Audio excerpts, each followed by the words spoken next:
watch TV to ruin your brain. Even if you're late, just meditate. Don't watch TV to ruin your brain. Even if you're late, just meditate. Makadating din sa pinakataas ng pagkatao mong umasa sa batas.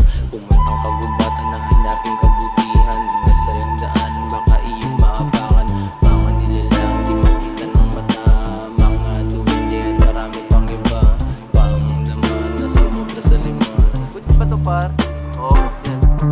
Ingat sa pinupulot, baka yan ay negatibo. Tanong ka sa eksperto kung yan ay positibo. Baka sumakit bigla ang iyong ulo. Madami na din kasi ang uri ng damo na nagbibigay kaalaman sa ating mga tao.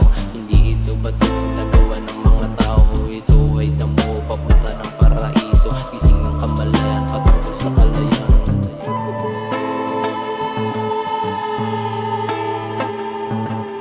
Kabutihan lang ang gusto naming malaman. Ayaw namin dun sa merong kasamaan. Don't watch TV to ruin your brain. Even if you're late, just meditate. Nahulog sa may butas, walang makakapitan. Buti na lang meron pa ang kaibigan na di nakikita ng mga normal na tao. Mga nilalang galing pa sa kalawakan. Sila ang pumulot ng mga halaman. Sila din nagsilbi bilang mga kaibigan. Sila naggabay nung ako'y nahihirapan sa mga daan na aking nilakaran. Don't watch TV to ruin your brain. Even if you're late, just meditate.